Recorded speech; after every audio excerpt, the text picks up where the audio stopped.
반갑습니다. 상남자입니다. 최근에 인터뷰 영상을 좀 자주 촬영을 하고 있는데 오늘도 옆에 자리해 주신 분께서도 좋은 물건을 아주 좋은 기회에 잘 매입을 해서 현재 지금 돈을 잘 벌고 계시거든요. 그래서 어떻게 매입했고 전반적인 과정을 인터뷰하려고 모셨습니다. 그래서 우리 시청해 주시는 따박이 구독자분들께 훌륭한 인사이트 나눔 될 거라 생각하고요. 찬찬히 한번 들어보시고 본인만의 것으로 꼭 만드시길 바라겠고요. 먼저 자기소개 부탁드리겠습니다. 네, 안녕하세요. 저는 올해 1월에 상남자님 수업을 받은 상남자 스터디 4기 늘 감사라고 합니다. 처음 뵙겠습니다. 네. 저는 젊어서는 IT 엔지니어로서 일했고요. 퇴사 후에는 부동산에 관심이 있었습니다. 그래서 2019년에 공인중개사를 취득했고요. 유튜브를 보면서 열심히 공부하던 중 상남자 스터디를 알게 되었습니다. 그래서 지금까지 계속 관심을 가지고 공부하고 있습니다. 네, 수업을 듣고 물건 하나 매입하시게 됐는데, 자, 먼저 이 상가를 찾을 때 다양하게 찾는 방법이 있는데 이 상가를 어떻게 찾았는지가 좀 궁금하네요.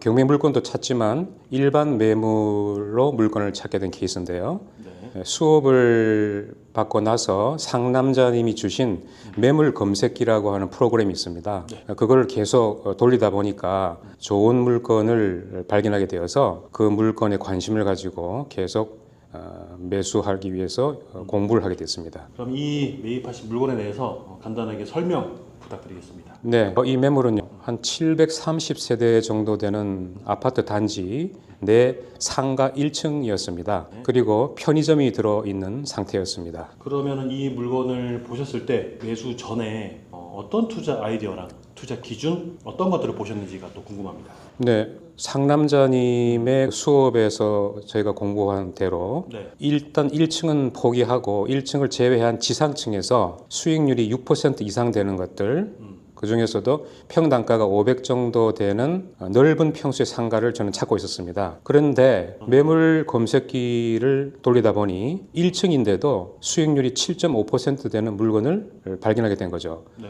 그래서 그 물건에 계속 집중을 하게 되었습니다. 아니, 1층을 제외하라고 했는데 1층을 왜 제외한 거예요? 1층은 비용이 너무나 비쌀 수 있고 또 수익률이 또 높지 않을 수 있기 때문에 저는 일단 배운 대로 그 부분을 포기하고 1층 이상의 지상층을 저는 타겟으로 삼았었습니다만 매물을 돌리다 보니 7.5%라고 되는 1층 상가가 발견되어서 그냥 넘어갈 수는 없었습니다. 평당가가 500 이하라고 하셨는데 전용 평당가인지 분양 평당인지 어떤 기준인지도 설명해 주시죠. 네, 저희들은 항상 공부할 때 전용 평당으로 계산하고 있습니다. 그때 당시 저희 기준이 6%였군요. 네, 그렇습니다. 지금은 7% 이상을 보긴 하는데 자, 이런 물건을 우리가 검토하게 되면은 일단 손품으로 봤을 때도 되게 두근두근 거리고 되게 재밌는데, 그럼 이제 이 물건을 발견하게 되고 바로 임장을 가야 돼요. 다녀오시고 나서 어떻게 분석하고 평가하셨나요? 네, 임장을 물론 갔습니다. 임장 가기 전에 손품을 팔았는데 월세 시세를 네이버 매물 가격으로 먼저 알아봤죠. 보통 그 주변이 평당 6에서 8만 원 정도 있는데 실제로 발품을 팔아서 조사해 본 결과 6만 원짜리는 사실 공실이었습니다.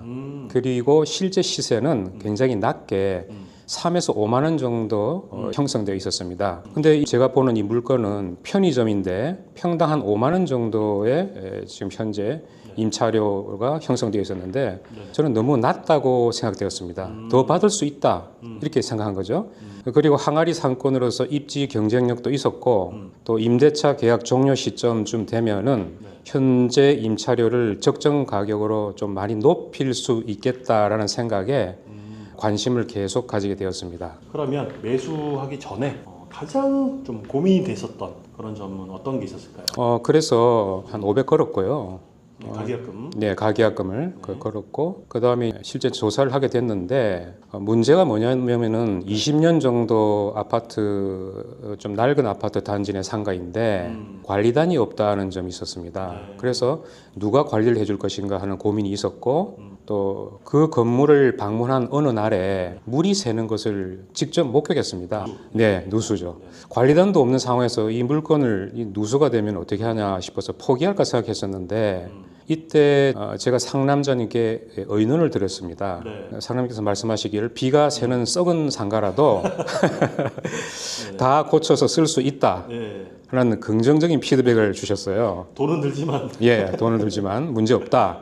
그래서 제가 경험은 없었지만 힘을 내서 다시 전문 수리업체하고 통화를 했습니다. 하니까 큰 문제가 아니라는 것을 확인했고요. 그래서 매수에 지장이 없다라고 저는 결정을 했습니다. 아, 이건 정말 잘하셨네요. 전문적인 업체를 또 수소문하셔갖고 연락하신 다음에 현재 상황에 대해서 잘 설명드렸고 그거는 큰 문제 아니니 걱정하지 말라라는 피드백이 있었으니까 확신이라는 점이 더 생기신 거네요, 그렇죠? 네, 그렇습니다. 가계약금을 걸고 나서 의외로 고민을 좀 하는 그런 시간도 있었습니다. 근데 좀 순서가 잘못된 거 아닌가요? 네, 잘못됐죠.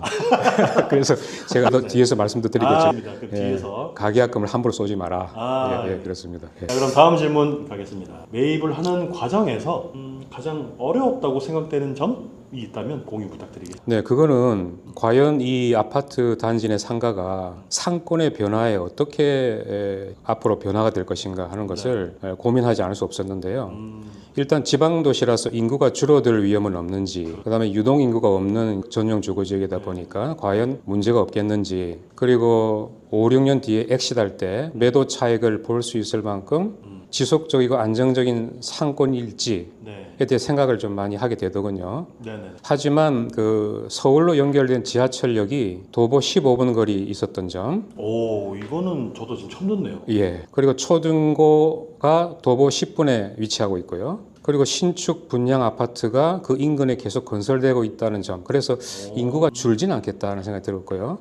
그래서 큰 문제 없다라고 저는 판단하게 되었고, 결론적으로 가장 어려운 것은 저 같은 경우에는 상권의 향후 변화를 예측하고 확신을 가지고 상가 매입을 결정하는 게 제일 어려웠습니다. 근데 사실 단지 내 상가는 700세대가 넘어가는 대단지이기 때문에 사실 꼭 필요한 존재고, 그리고 아무리 지방 소도시여도 편의점은 무조건 필요한 것이기 때문에 필수 소비재이기 때문에 이런 부분은 크게 걱정을 안 하셔도 되는데 상권의 이동까지도 많이 고민을 하셨었네요. 네. 지금 자세히 기억이 안 나는 거 보니까 저는 그냥 흘러 넘겼던 것 같네요. 그때 통화할 때. 그래도 아주 컨설팅을 한 서너 번에 걸쳐서 아주 정확하게 해주셨던 걸로 기억하고 있습니다. 자, 그러면 이 물건을 얼마에 매입을 하신 거죠?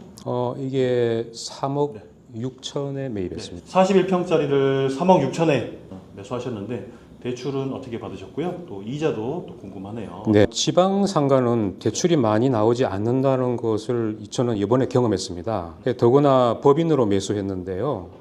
신규 법인인가요? 예, 맞습니다. 신용이 없기 때문에 대출이 더더욱 어려웠습니다. 그래서 40% 정도밖에 안 된 거예요.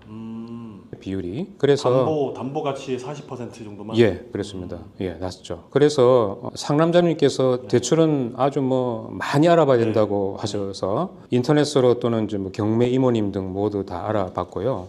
결국 어떻게 해결했냐면은 이제 추가 담보로 80% 대출을 받았습니다. 예, 그리고 대출 이자는 4.84%, 월 이자는 100만 원 정도. 이렇게 해서 해결했습니다. 그러면은 현재 받고 있는 월세 그리고 보증금 어떻게 되는지 설명과 그리고 향후에 대한 계획도 좀 설명 부탁드리겠습니다. 네, 현재 임대 보증금은 5천만 원이고요. 월세는 220이니까 이자 비용을 빼면 한 120 정도가 남는 거고요. 향후 보증금은 크게 중요하지 않다고 봐서 그냥 5천을 하더라도 월세는 한 280 이상.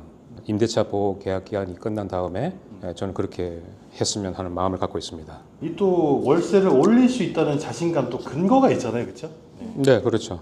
그 근거는 매출액이겠죠. 네, 매출액도 이제 저희가 꼼꼼히 조사를 해보니 편의점에서는 감당 가능한 월세가 요렇게 되더라. 그거를 근거로 했을 때 현재 월세를 비교해 보니 상당히 저평가돼. 이거를 저희가 꼼꼼하게 확인 분석을 한 뒤에 매수를 한. 그렇습니다. 너무 잘하셨습니다. 아주 그냥 탐정 마냥 조사를 너무 잘하신 것 같습니다. 자, 그래서 이번 투자로 최종 수익률 어떻게 되는지 설명. 네, 절대 수익률은 그 취등록세, 법무비, 중개 수수료 등을 다 포함한 비용 2,130만 원을 포함해가지고 7.6%가 나왔고요. 편의점이 7.6%. 예. 일반 매물로 여러분들. 예, 일반 매물로. 레버리지 수익률은 실투금이 6천만 원이었기 때문에 21% 정도 나왔습니다. 아, 실제로 들어간 투자 금액이 6천만 원밖에 안 돼요? 네. 6천만 원에 이자 다 떼고 110만 원 정도 남네요. 네. 그렇게 해서 레버리지 수익률이 21%. 네. 대단하십니다. 네. 진짜 잘하신 것 같고, 하지만 이 월세는 지금 저평가되어 있다는 게 이게 되게 중요하죠. 네. 향후에도 이 가치는 올라갈 것이 명백한 물건이 되고요. 그렇게 바라고 있죠. 아 근데 눈에 훤히 보이는데요. 예. 그러면 이 물건을 향후 계획은 어떻게 되는지 궁금합니다. 네, 상가 임대차 계약이 사실 임대인에게 지나치게 가혹한 면이 있다고 저는 생각이 되는데요. 기간이 10년이고 네. 그리고 5%씩 임차료를 올릴 수 있는 것도 아닙니다. 네. 쉽지 않습니다. 네. 향후 협의해야 될 그렇습니다. 거절당할 수 있죠. 네. 예. 그러나 현재 상가 위치가 경쟁력이 있다고 생각되고요. 그리고 현재 임차료가 좀 더 올라갈 수 있는 네. 적정한 임차료가 있다고 생각되기 때문에 네네. 아까 말씀하신 대로 임대차 계약 기간이 끝나는 시점에서 네. 적정 임차료로 올려서 받을 계획입니다. 일단은 한 몇 년 정도는 수익을 좀 누리다가 봐가지고 매도하는 것이 어떨까 저는 생각됩니다. 네, 제가 봤을 때도 뭐 전혀 급할 게 없을 물건이고요. 왜냐하면 그 아까 말씀하셨던 아파트 세대 수가 700세대뿐만 아니라 그 옆에 있는 다른 대단지 아파트에도 편의점이 없어요, 여러분. 그래서 총 합쳐서 1,400 정도 되는 세대에 편의점이 저희 물건밖에 없기 때문에 앞으로 가치가 상승할 여지도 너무 많고, 그리고 급하게 매도해야 될 이유가 전혀 없습니다. 그래서 실투금도 적게 들었고 레버리지 수익률 자체가 높다 보니까 원금회수 기간도 몇 년만 갖고 있으면은 추가 담보 대출이나 그리고 월세 수익만으로 해서 충분히 뽑아낼 수 있기 때문에 급할 게 전혀 없는 물건이라고 보이고요. 또 모르죠. 또 누가 또 좋은 가격에 또 사준다고 하면 네. 급할 이유도 전혀 없고 두 마리 토끼가 완벽하게 세팅이 되는 물건이다라고 보시면 되겠습니다. 자, 그래서 말은 지금 편하게 쉽게 했지만 사실 실제로 현장에 뛰어들면 여러 가지 어려운 상황이 많잖아요, 그렇죠? 경험이 없기 때문에 네. 누군가의 도움이 절실히 필요하다고 저는 생각합니다. 부동산도 중간에 껴있고 그리고 매도인하고도 관계가 되게 중요한데 부동산과 매도인 사이에서 좀 주의해야 될 점 그리고 가장 중요한 포인트가 있다면 무엇이었을까요? 보통 우리가 중개사 사무실에서 계약을 하면은 그냥 도장 찍고 그 이후로는 아무런 문제가 없을 것을 이제 바라고 헤어지는데 네. 사실은 모든 문제는 그 이후에 발생한다고 생각됩니다.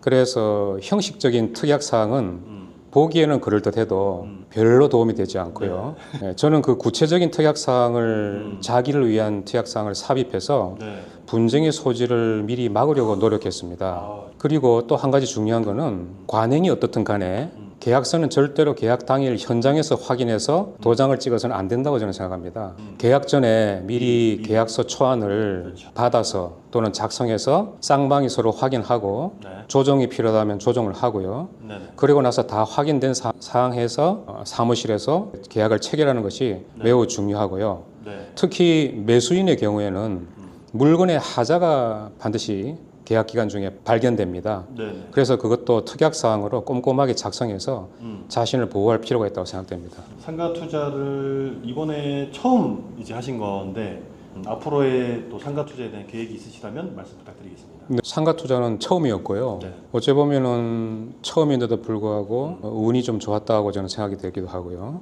그러나 상남자 스타디 수업과 매물 검색기를 통해서 사실 이 건이 가능했다고 저는 생각합니다. 아유, 열심히 하셨기 때문에 가능한 겁니다. 열심히 해도 안 되는 경우가 태반입니다. 제가 손품 보고서를 급하게 작성해서 사실 네. 상남자님께 아주 급하게 전화 상담을 요청드렸던 경우가 2번 이상이었고요. 그리고 한 4번에 걸쳐서 컨설팅을 받았는데요. 아, 그렇게 많이 해드렸군요. 예, 정말 너무 그때 그 감사함을 제가 잊을 수가 없습니다. 그때 문제점들을 빠르게 체크해 주셔가지고 이 물건을 놓치지 않고 끝까지 투자를 가능했던 것이 아닌가 이렇게 좀 생각돼서요. 네. 너무 감사하고 그리고 상가 투자는 앞으로도 당연히 계속 해야죠. 계속할 생각입니다. 한번 재미 보고 맛보니까 그렇죠. 네, 그렇습니다. 네, 네. 이게 한번 맛을 보면 끊을 수가 없습니다. 예, 그리고 공부하는 것도 재미있고요. 네. 예. 지금도 물건 꾸준히 검토하고 계시겠네요. 네, 그렇습니다. 네, 아 좋습니다. 훌륭하십니다. 이번 투자 경험을 통해서 가장 크게 얻었던 교훈이나 팁이 있다면 공유해 주세요. 네, 가계약금에 관한 건데요. 사실 저는 이 문제에서 이번 거래를 사실 중간에 취소하려고 했던 적도 있었습니다. 그런데 가계약금을 걸어버렸거든요. 그래서 그 가계약금을 돌려받는 문제에 대해서도 조사를 좀 많이 했고 네. 실제로 변호사님의 컨설트도 간단하게 또 받아봤어요. 근데 그 결과가 뭐냐? 보통 급매물이 나오면은 흔히 매수자 쪽에서 가계약금을 탁 걸 때 2가지 문제가 발생합니다. 첫째는 뭐냐면 가계약금을 걸 때 전체 매물의 가격을 어느 정도 픽스 해가지고 걸죠. 그런데 중간에 물건에 하자가 생겨서 그 계약을 취소하고 싶어진다는 거죠. 그런데 돈을 돌려받는 것이 쉽지가 않습니다. 예. 문제는 상대방의 물건에 하자가 생겼는데 내 돈을 못 돌려받는 상황이 된다는 거죠. 네. 그보다 더 심각한 문제가 있습니다. 뭐냐면은 두 번째로 가계약금과 관련하여 계약을 포기하겠다 하더라도 네. 그 금액이 아니라 전체 물건의 10%를 계약금으로 지급해야 한다는 판결이 네, 있습니다. 몇 개 있습니다. 네, 있습니다. 대부분 잘 모르죠. 예, 몇 개 있어요. 안 그런 판결도 있고 그런 판결도 있습니다. 그래서 이 문제를 어떻게 해결하면 좋을지 제가 좀 생각을 많이 해봤는데요. 네. 먼저 가계약금을 걸 때 네. 돈을 먼저 탁 넣어줄 게 아니고 물건의 하자가 추후에 발견될 걸 대비해서 물건의 하자가 발견될 경우에는 조건 없이 가계약금을 반환받는다라는 문구를 하나 작성하고요. 네.